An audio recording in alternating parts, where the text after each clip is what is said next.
Hi, everyone. I'm Melissa Kieran with Walking Mountains, and I am excited that you all wanted to join us to learn some policy 101 with EcoCycle. So, the first time that I heard this presentation with Randy was, I don't know, about 4 years ago, and I was mystified. I know it's a weird word, but I was mystified to learn how the bill passes and all of the process. So we really thought here at Walking Mountains that it was a really cool idea for our interns to learn from the best, from Randy and Rachel around this topic.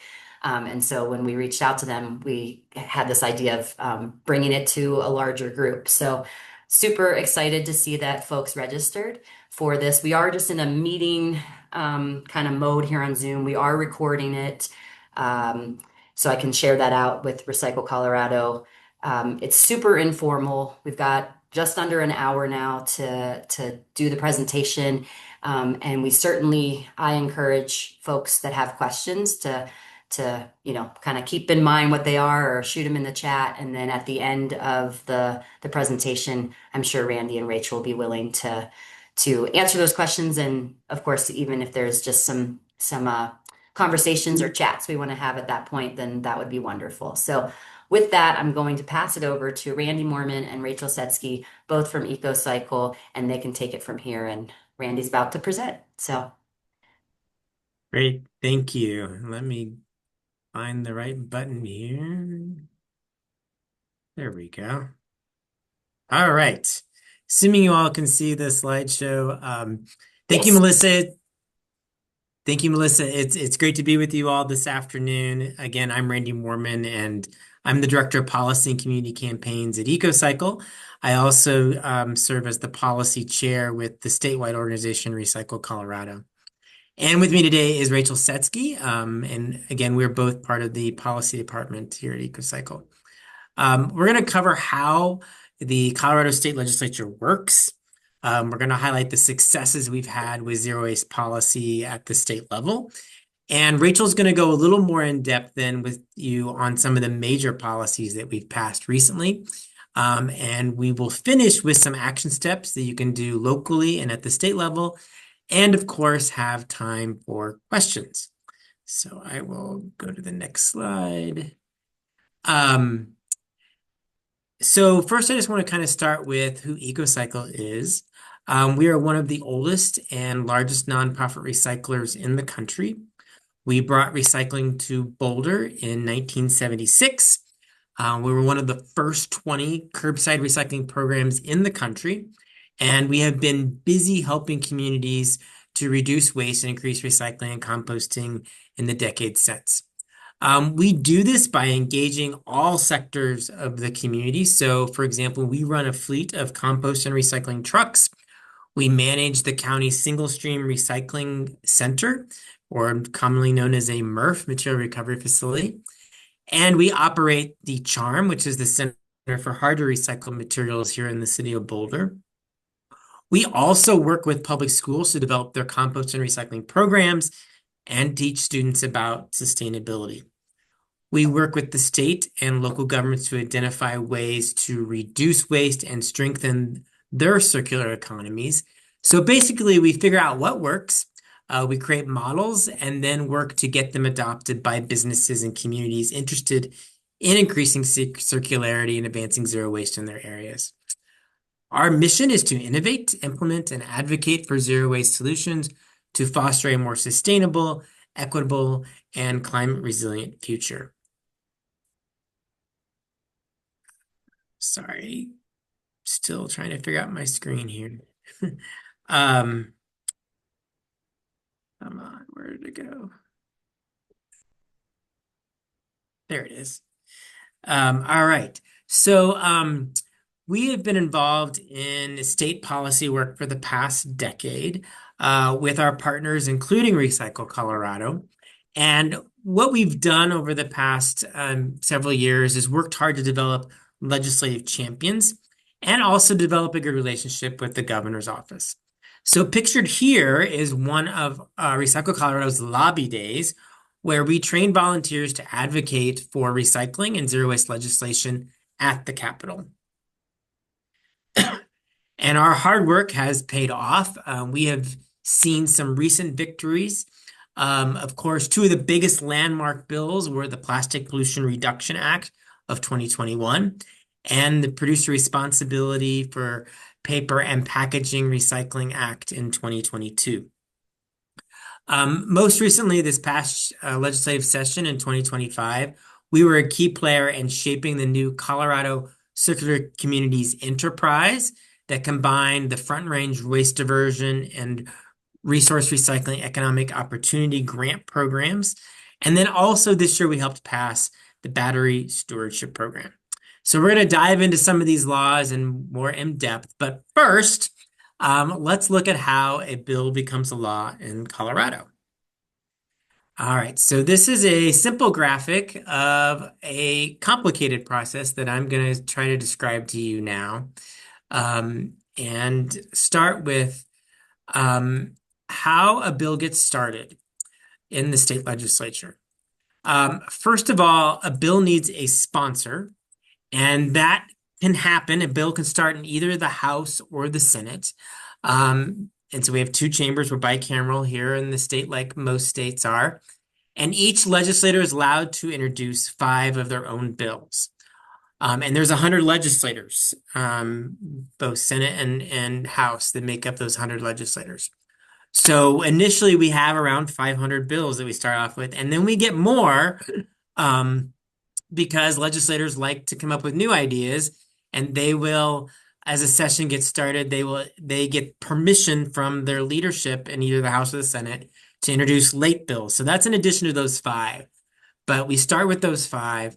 And once a bill has a sponsor, the bill is drafted by Legislative Council, which is a team of nonpartisan lawyers who work at the state capitol, and their main job is to draft bills and make sure they fit within our existing statutes.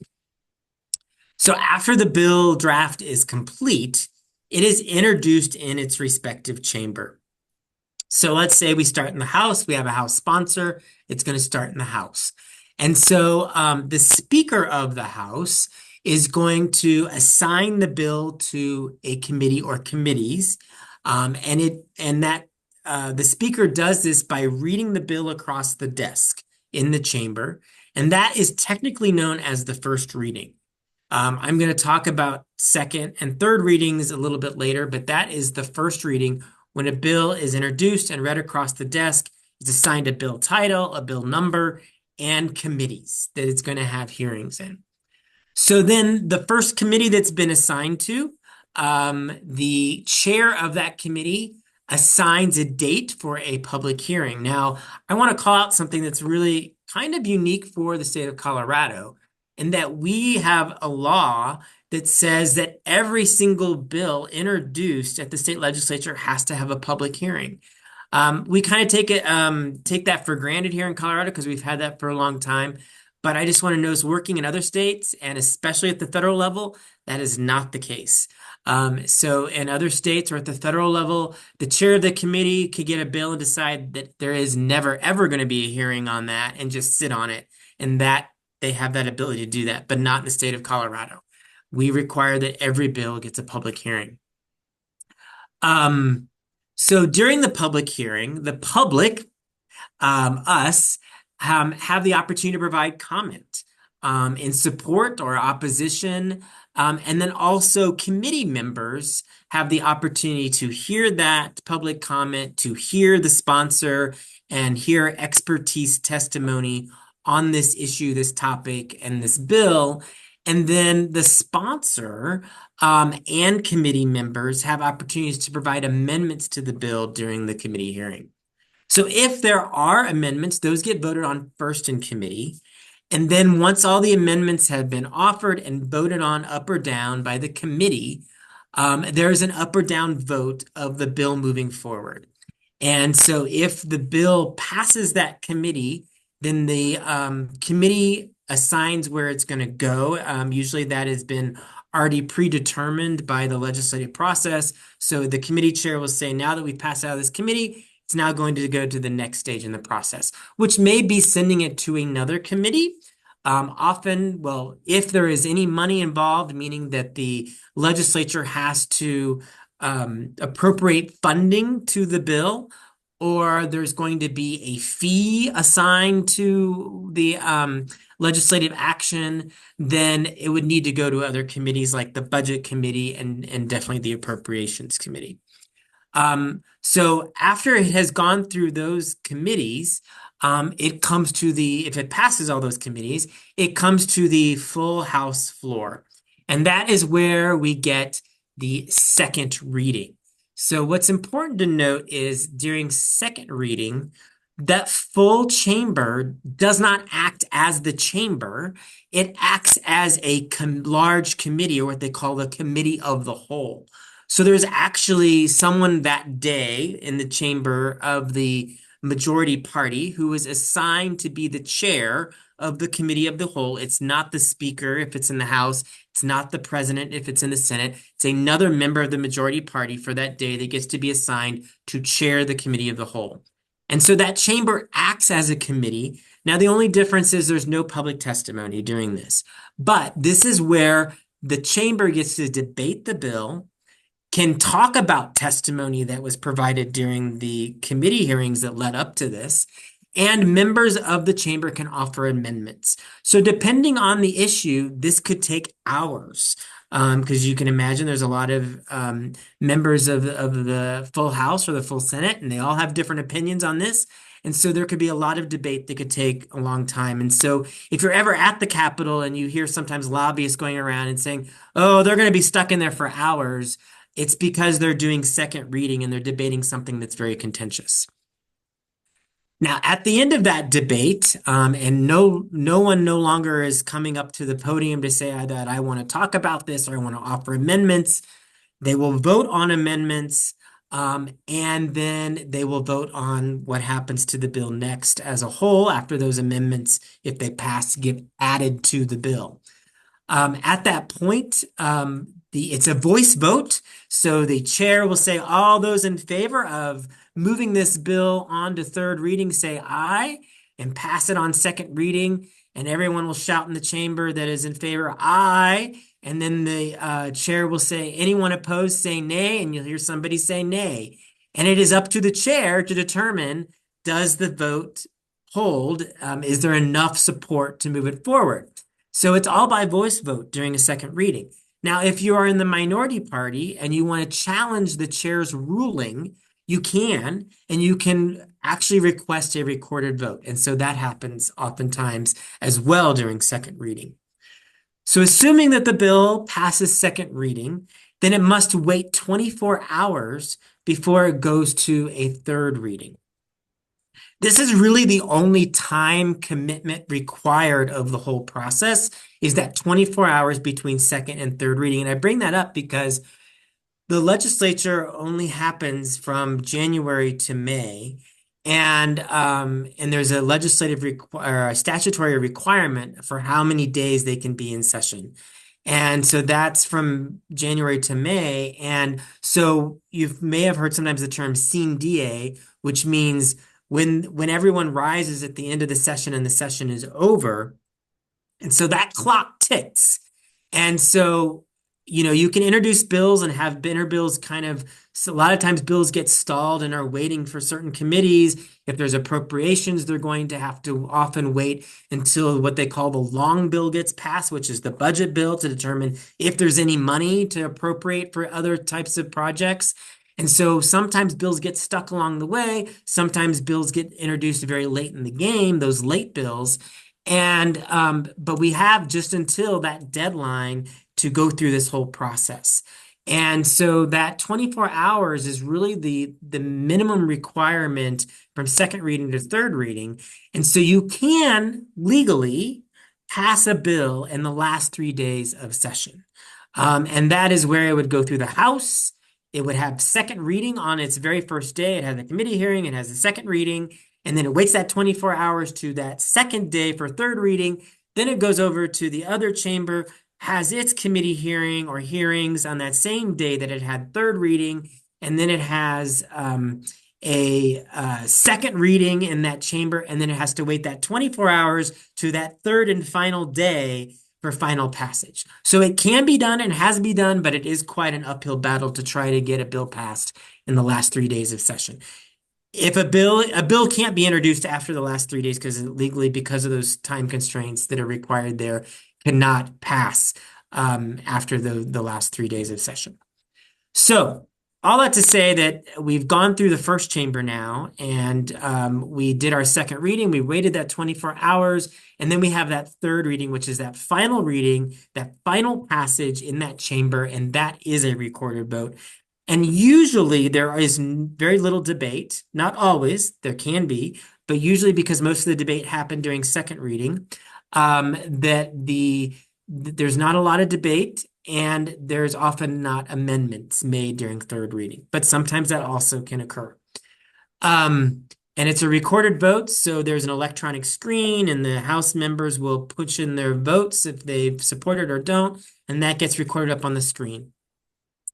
So assuming by just a simple majority vote, then it then passes that chamber on third reading.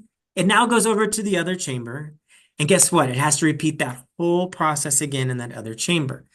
Now, and this is very rare, but if the bill gets no amendments in that second chamber in the Senate. Oh, and it has to have a Senate sponsor, by the way, to take it through that Senate process. So every bill has to at least have two sponsors, a House sponsor and a Senate sponsor. So if it gets to the second chamber, in this case, the Senate in our example, and it has a sponsor, a Senate sponsor, and it goes through introduction, first reading, goes through its committee hearing, goes to the floor for second reading, gets debated, and goes to third reading, and no amendments have been made since it left the first chamber, the House, then it can go to the governor's office to be signed into law. Now that is kind of rare because the second chamber always wants to put its hands on the bill and do things to it. So amendments most often are going to be made in the second chamber. And when amendments are made in the second chamber and it passes the second chamber, it can't go to the governor's desk yet.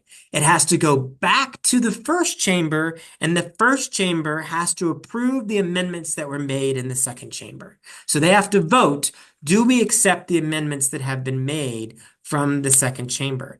If they say yes, we'll accept these, then they vote on that, and then they vote on final passage again with the new amendments included. So they actually vote twice again, and then it can go to the governor's office. Now, if this first chamber says, you know what, we don't like what the second chamber did to our bill, then what they're going to do is request a conference committee. And so the first chamber, the House in this case, will assign members of both the minority and majority party to sit on the conference committee for the House, and the Senate will do the same thing. That conference committee will meet with those representatives from both chambers, and they have to duke it out and figure out, can they come up with a compromise between the two chambers and basically create a new bill. And then that new bill is called the conference committee report. It has to go back to both chambers. Both chambers have to approve the conference committee report as it is, making no changes to it, and then it will go to the governor's desk. If the conference committee cannot reach an agreement, then the bill is dead. It dies at that point. Or if it goes back, there is a conference committee report, but one or both chambers reject it, the bill is dead. And then when it finally does get to the governor's desk, then the governor has three options. The governor can sign the bill, or the governor can do nothing and it automatically becomes law, or the governor can veto the bill.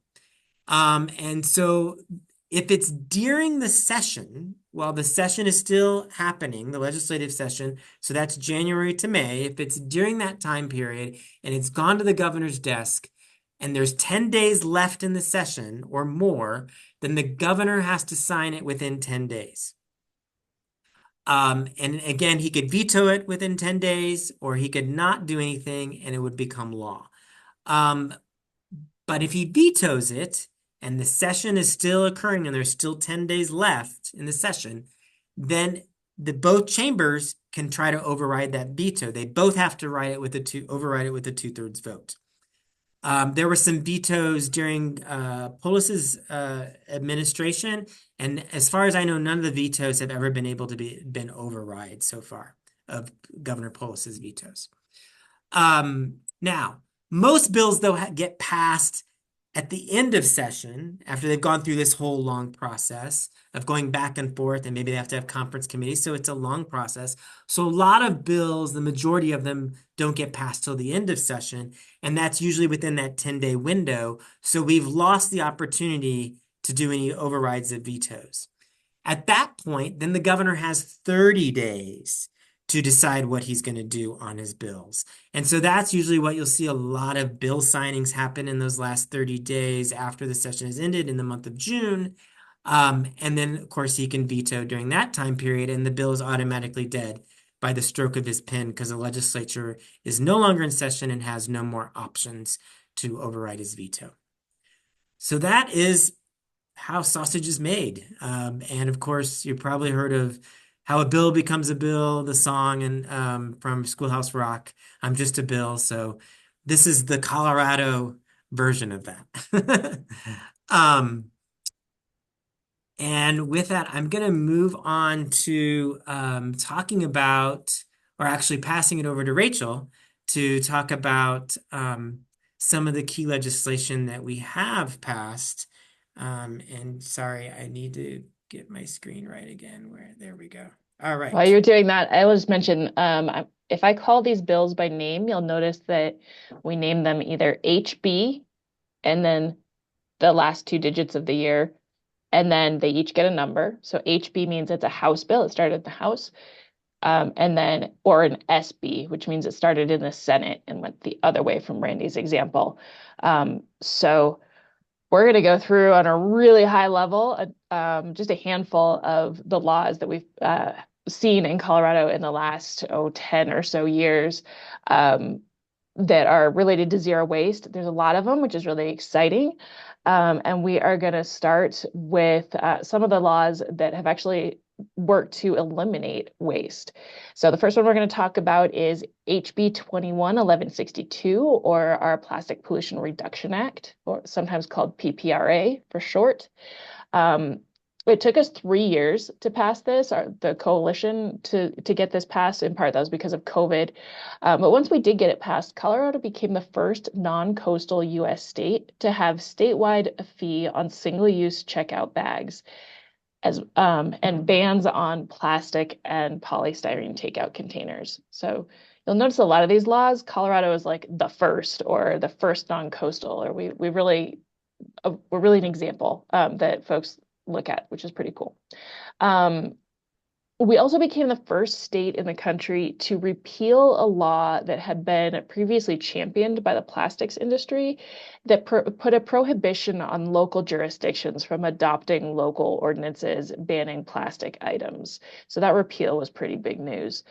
A note about the bag fees. We've seen from decades of bag laws that a fee on paper bags is really important, because if you don't have the fee on paper bags and all you do is ban plastic bags, we see that consumers shift from single-use paper, or from single-use plastic to single-use paper, which is really resource intensive. Rather than driving the behavior shift towards using reusable bags or skipping bags. So it's really important that we keep those fees in place.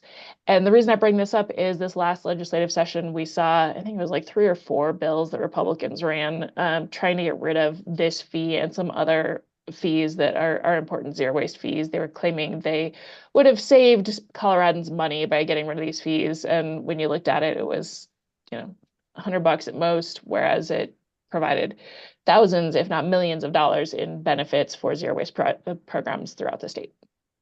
Brittany, next slide. So while PPRA is a state law, the state didn't have the resources to implement it. So we made a compromise in order to pass the bill, which was to leave implementation of the law up to local jurisdictions. And to help local jurisdictions comply with the law, EcoCycle created a PPRA toolkit, which you can find at, you can see the link there on the slide, ecocycle.org/PPRA. So the toolkit has tools to help local jurisdictions educate community members and businesses. With the support of some Colorado communities, including the town of Vail, who may or may not be on this call, thank you to town of Vail and the others, we were able to create a free guide that anyone can use that talks about sustainable serviceware. This guide is intended to help businesses navigate options for food serviceware to avoid, including the most problematic, which is number 6 polystyrene, which is banned as part of PPRA. The guide measures the relative greenness of the various materials based on the resources needed for sourcing them and the materials' end-of-life options such as reuse, recyclability, and composting. And if anyone looks at this resource, you'll notice that the most preferred alternative for pretty much everything is switching to reuse, which is really important as Coloradans look at local laws to reduce plastic waste, because now that that prohibition on local jurisdiction laws is gone, a lot of communities in Colorado are starting to think about plastic reduction laws. Adopting ordinances that require food retailers to use reusable serviceware for dining actually has an incredible reduction impact on plastic and would even save those businesses significant amounts of money. Next slide, Randy. As I mentioned, we're blowing through these laws. I could do an hour on each of them, so please put questions in the chat for later. So we also, as a state, made national news because we're a leader in right to repair laws. I believe Colorado is the only state that has 3 of these laws on the books. These laws prevent waste by requiring that producers of products provide access to the tools that residents and repair businesses need to fix the products. The law's champions, which were Representative Brianna Titone and the Colorado Public Interest Group, or COPIRG, they started by focusing on powered wheelchairs and then agricultural equipment like tractors. And then they finally, it was 2 sessions ago, passed a right to repair law for consumer electronics, which include everything from appliances to computers and cell phones to HVAC units. Some of y'all are in more remote parts of the state, and you may know that for people like in wheelchairs, if their wheelchair broke down, they might have to drive to Denver or further to get it repaired. And so this law was really important because it allowed having to go far distances to find an authorized person, though there are safeguards within this law that protect against hacking into software and stuff. So a very important set of laws. Next slide, Randy. So hopefully you've heard of the next set of laws, which are all about producer responsibility.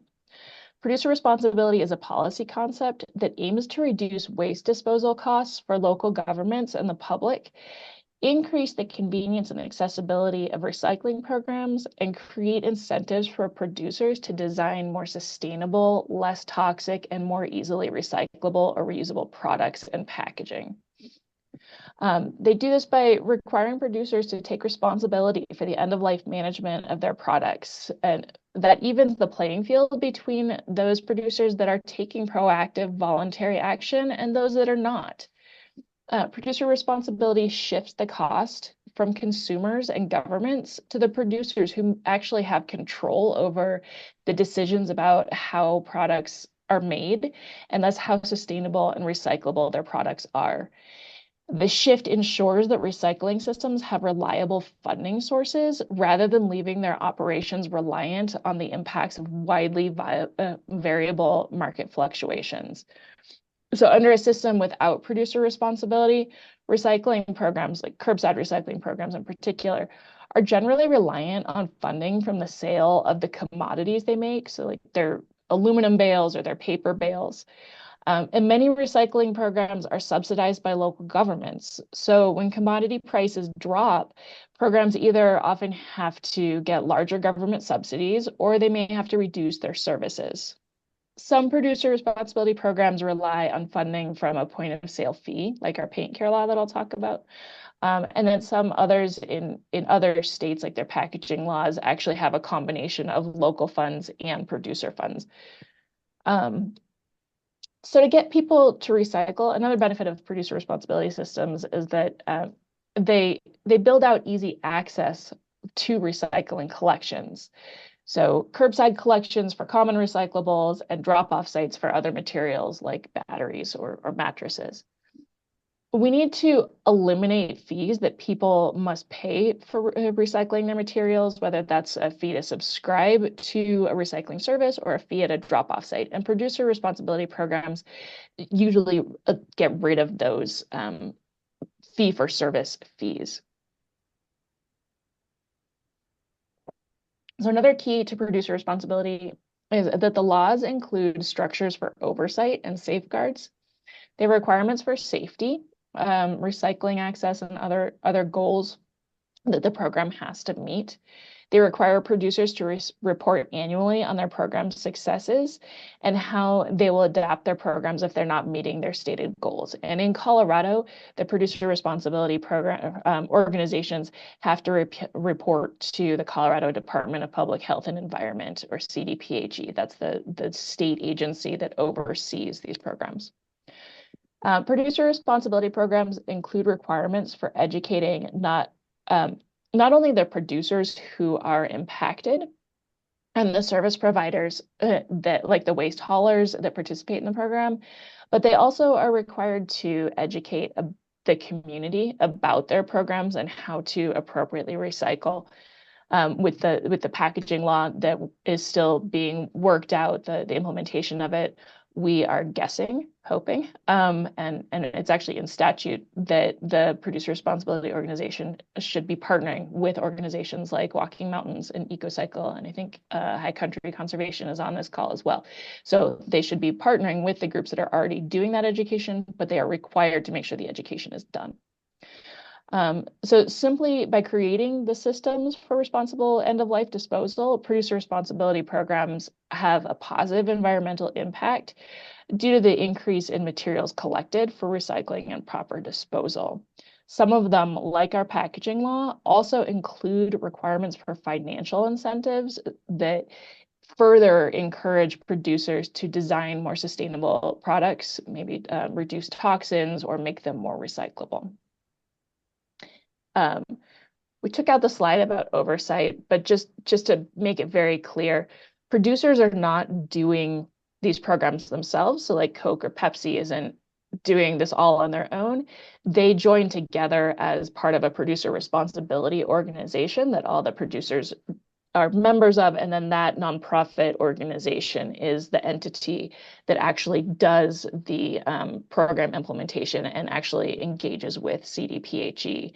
And then that's also the organization that would engage with the service providers like your local MRF or your drop-off facility or your recycling haulers.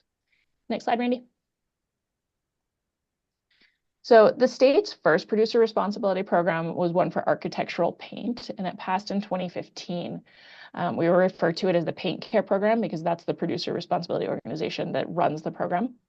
Paint Care has been very successful at responsibly collecting unused paint. And the program has saved local governments a lot of money from improperly disposed paint that otherwise would have been dumped down drains, or the local jurisdiction would have had to find a way to fund collections of. This one is actually funded by a deposit, sort of a deposit, a fee that consumers pay. It's not so much funded by the producers, but it is overseen by the producers. So every time you buy a gallon of paint in Colorado, you pay like $1 or something with your gallon of paint, and that dollar goes towards the program. But it does cover the local government's costs for the collections, and Paint Care works with the local governments and with paint retailers to do the collection. The program has collected over 7 million gallons of paint since 2015. And in 2023 alone, the program collected over 800,000 gallons of paint, much of which was actually recycled or reused.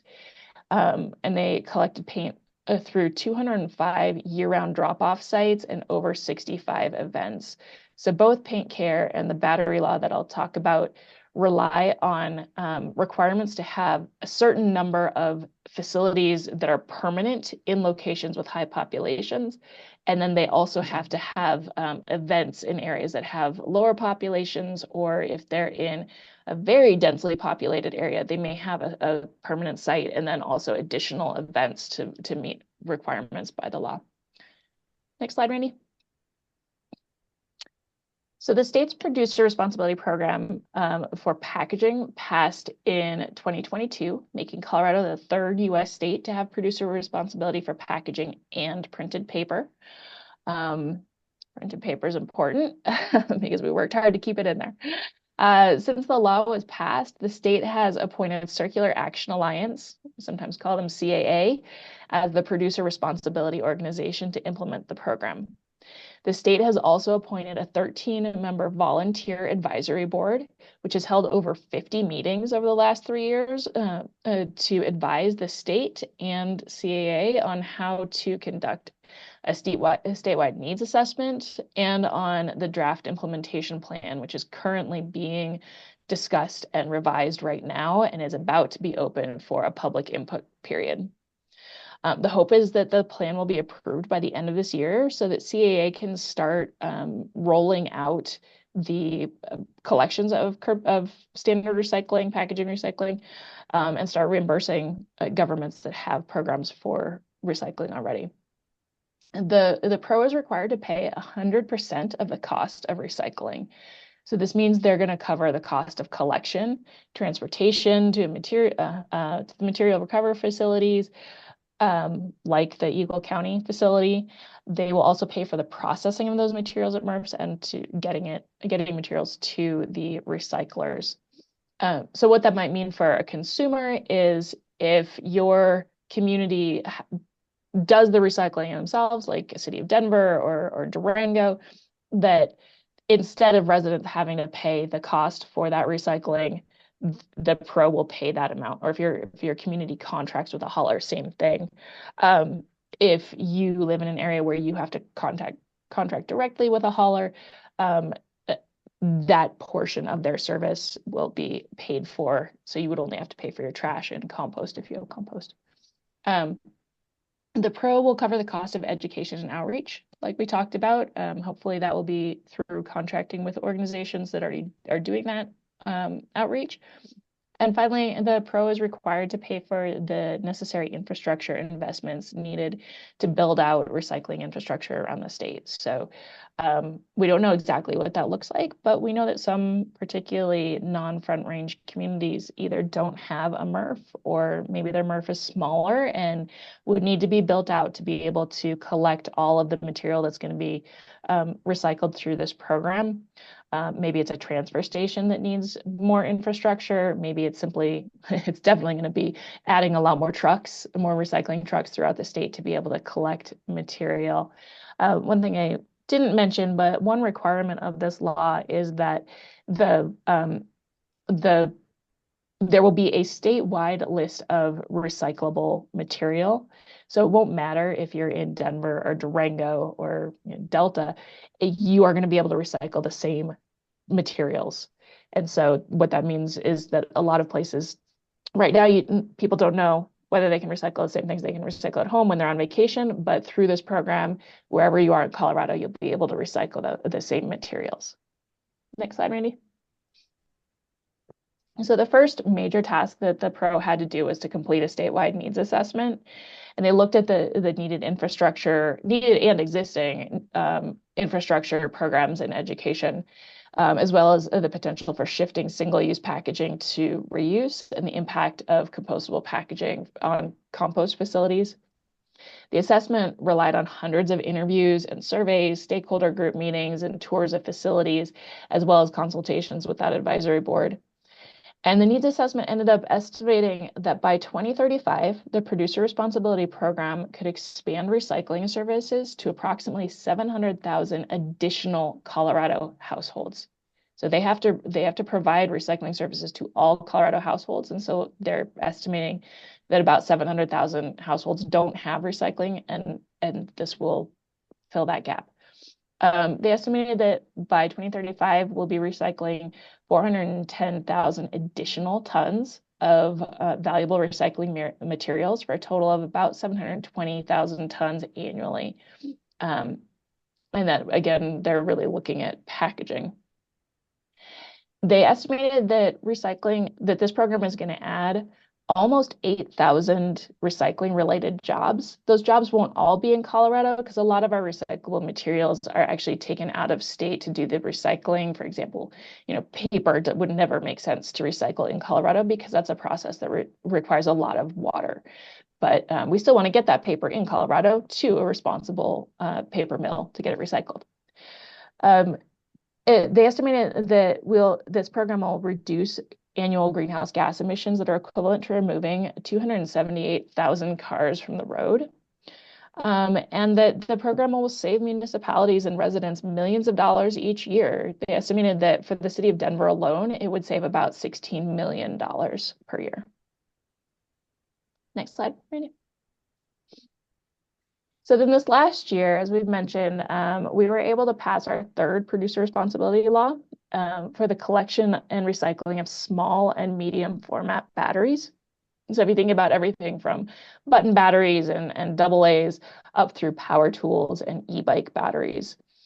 The law requires that whatever stewardship organization that is selected in the state, that they'll do an assessment on how any future programs could collect devices that have embedded batteries.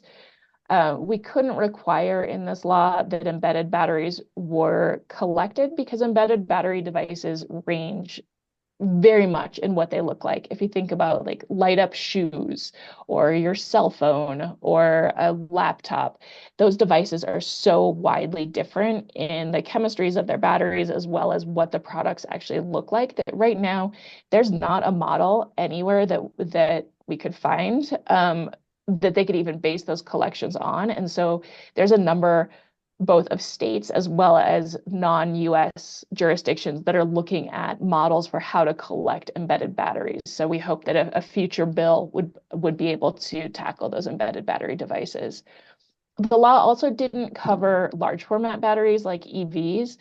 And that's because the producers and collection systems for EV batteries are so very different than the producers and collection systems for loose batteries that it didn't make sense to try to wrap it into one bill. It would be just two very different.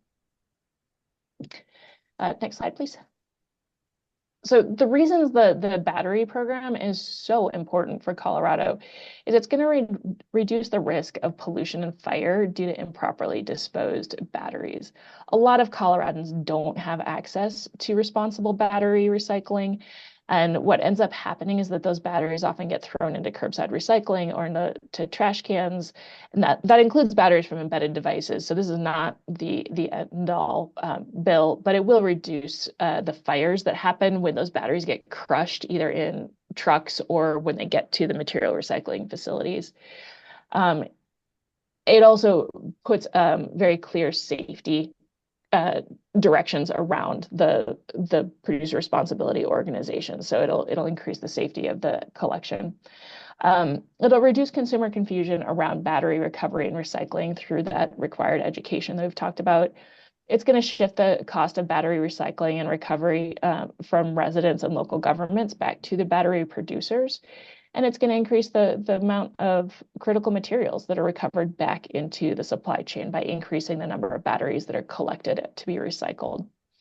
The bill was signed into law this last spring, but because of the state's budget issues right now, the implementation date, we had to push it back until 2027 with the requirements for battery collection starting in 2028. So we all would love to see it happen sooner, but that was just the reality of the compromise that we had to make to get the bill across the finish line. And you'll notice that with a lot of bills that I don't think anyone has ever said they passed a perfect bill, but you do what you can to get progress and you have to make compromise. That's actually part of the process, is knowing that you're working with a lot of other groups to get to the best place you can.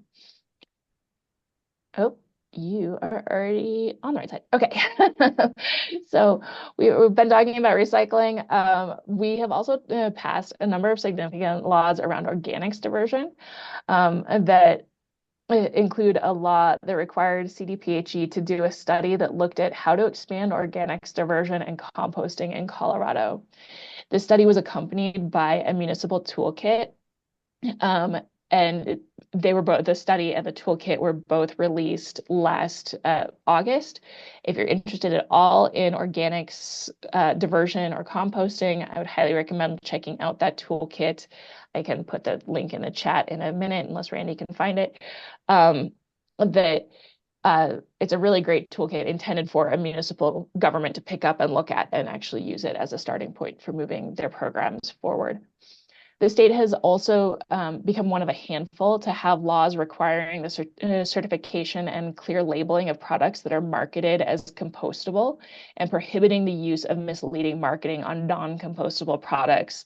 You know, when you see something that says like all natural plastic or plant-based plastic, that makes you think, well, can I throw this in my compost bin? That's now illegal in Colorado. You can't use wording like that.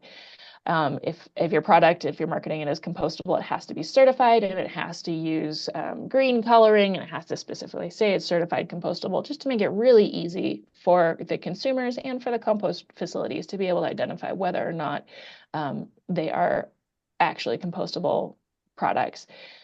To date, so the implementation of this particular law relies on residents or on reporting from residents and composters of bad actors, ones that are not complying with the law. This is a screenshot of what that complaint form looks like.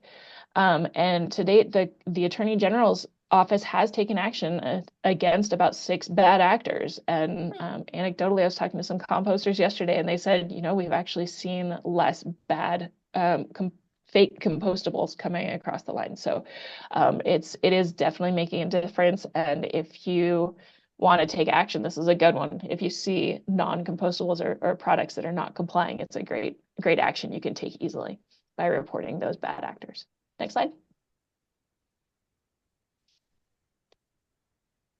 And this one, actually, I'm going to pop back to you, Randy. All right, give me 1 second. I'm putting the toolkit in right now. Go. Okay. So just wanted to call out a program, and this is part of the legislation that just passed this last cycle of legislative session. The Circular Colorado Communities Enterprise Fund. I mentioned it early on about it combining existing grant programs that we had in the state. So this is now a statewide program. And through that grant program, communities can apply to get grants to build infrastructure and for services and programs, but also provides technical assistance. And so this is called the Strategic Technical Expertise for the Public Sector, or STEPS is commonly referred to. And that is helping local governments, tribes, and public K through 12 school districts. So they have no cost to them. And so EcoCycle is part of a team with Resource Recycling Systems who are on contract with the state to provide some of this technical assistance. So we work on policies, feasibility studies, programming, regional programming, contracting, education outreach, all of the above to help communities move towards their zero waste goals and build circularity. So if your community, local government, you think might be interested in that, please reach out to the Colorado Circular Communities Enterprise. Just Google that and you'll find the link, and there's an email to reach out to express interest. So I just wanted to call that out as a great resource for communities. And then whoops, skipped a slide. So we're going to finish before we go to questions, just talking about some next steps for you, all the audience, to consider today. Hope this is information that's been helpful. At the state level, you know, getting involved if you aren't already with Recycle Colorado. They have working groups right now looking at what are the next steps around organics diversion. The other thing that we're talking a lot about is electronics and embedded batteries that Rachel mentioned. And then, you know, also because of the state law now around compostables, that they have to be certified to be sold in the state. The Attorney General's office is tasked with kind of following up on that. And it's important, there's a place to report that. If you are out shopping and you see products that look greenwashed, that don't have the certification on it, but say that they're, green and, sustainable and can be composted, or they biodegrade, that's all language that is not backed up unless it says it's certified. So if you see anything like that, please report it to the Attorney General's office so we can make sure that everyone is coming into compliance with that law. And then for locally, there's a lot of great things that communities are doing now. I mentioned the STEPS program, which is a great resource for communities to look at, new policies they may want to adopt. And one of the growing frontiers right now in local work is around organics diversion, and looking at procurement. Are they buying organic material or organic compost? To be used on landscapes and projects that are happening within municipalities. So that's really an important piece for communities to be looking at. Another policy is looking at reuse for dine-in. That can greatly reduce the amount of waste that your community is using, and requiring restaurants to use reusables when customers are dining in their restaurants. To help increase access, look at requiring equal space for recycling and composting in new construction for commercial and multifamily properties. We get so many multifamily residents, saying they don't have recycling. And so this is really helpful in setting up that infrastructure, increasing that access so that new buildings have, chutes and have enclosures that are built for both recycling and trash. So with that, I think we're going to stop and open it up for your questions. And I did not see questions in the chat unless I missed them. No, no questions in the chat yet, I don't think. But thanks, Randy and Rachel. That was really awesome. It was funny, just before you did the next step slide, we were sitting in the room and they were asking, what if we see a plastic bag that says it's compostable and it's green and, it says biodegradable? And I was like, you can report it. And then right there you were with that slide. So that was super awesome. Yeah, If definitely. anyone on the call wants to ask a question or has a comment, feel free to raise your hand. Or unmute yourself, but might keep us a little more. I have a question. Yeah, go ahead. How does a bill get a sponsor, and is it kind of strategy if you decide to do it through the House or the Senate, or is it more random? Excellent question. So the first part is how a bill gets a sponsor. We talked about every legislator gets 5 bills, and so they are, talking to their constituents. They're talking to groups like ours, and they prioritize themselves. What are those 5 bills going to be? And so that's really up to the legislator to decide, if they're going to take your idea and introduce it as a bill. And of course, then there's that late bill process that's a lot more political, in that, they've used up all their 5 bills, but you've got a new idea and they're like, oh, well, I want a 6th bill. Then they have to work the system within their party, if to get their leadership to agree, if they're in the majority, to get permission to run that late bill. And your second part of your question, can you repeat it now that I've forgotten it? Sorry. Like, is there a strategy on picking whether it's Yes. through the Senate or the House, or is it random? I think there is some strategy to do that. Oftentimes I think that it's best to start with a chamber that's going to be maybe easier to get it passed through. And so you have to weigh what the political environment is in each chamber and who's got more of a majority, and again, is leadership going to be supportive of your bill? When we ran producer responsibility for packaging and paper, that was a first bill for then Representative Lisa Cutter, but the Speaker of the House at the time was not supportive. So our bill just sat and sat and sat and sat, and it was very frustrating. And so we had to make it all happen at the end of the session, and by miracle we were able to.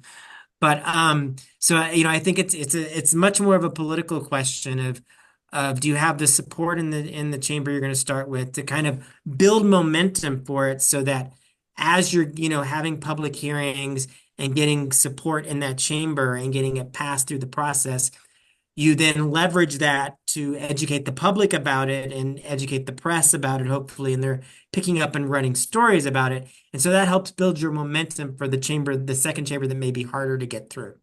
That's usually how I think about it, at least. And I'm sure other folks that are doing this kind of work may have different strategies, but that's one of them that I think about. I would add to that about the power of coalitions. Every one of these bills that we talked about, EcoCycle was involved in, but there were also lots of other organizations working on them as well. And some of them, like the ones I called out that were CoPERG bills, CoPERG was running them, and then we were lending a hand. We were supporting, whereas maybe others we shared the load or we were running it and then our friends backed us up. So that's another piece is to pay attention to what other groups that are like-minded are running and really talk to them, find out, do you have a bill that maybe I have some information that would make your bill stronger. Maybe I have some good amendments, or maybe just my people would be interested in it, and so we could get behind it. And the same thing with the legislators, like Recycle Colorado has an amazing lobbyist, and she keeps tabs on this legislator over here. They're going to be a real champion for us. They really like recycling. So if we have a recycling bill, that's one I'm going to go and talk to. So there's a lot of strategy around being friends, making friends with lots of groups and lots of legislators. Any other questions? There's a question in the chat, but it's not necessarily connected to policy, so I'm not quite sure. I'm probably going to say this wrong, but Piyoko, if you wanted to maybe send your email in the chat real quick, perhaps that's something that Rachel or Randy can get back to you with some information on. But we might not have enough time today. I have a quick answer to that. Oh, good. Plastic is particularly challenging because a lot of MRFs rely on lasers to identify plastic, and so it becomes hard to sort out. So that's one reason. Also, some types of black plastic have chemicals and stuff added to it that's actually quite toxic. And so there's multiple reasons that black plastic is really not desirable. And then, of course, you take a black thing, it's hard to make it into something that's not black. And so the markets for it are very, very limited. For anything to be recyclable, it has to have strong markets, meaning someone's going to have to want to take that material to turn it into something new. That was a quick response, Rachel. So that was awesome. I appreciate it too. And yeah, thank you for your answers. Any other questions? I know it's 3:00. Comments. I will download this, and it may take me a day or so to maybe I can share it with Allie at Recycle Colorado or out with this group through via email, so you can have it. And then Rachel did say that she would share the presentation with you all as well. So I'll make sure to have that included too. So anything else? Final words? Thank you All right, all. well, Really appreciate your interest. Yeah.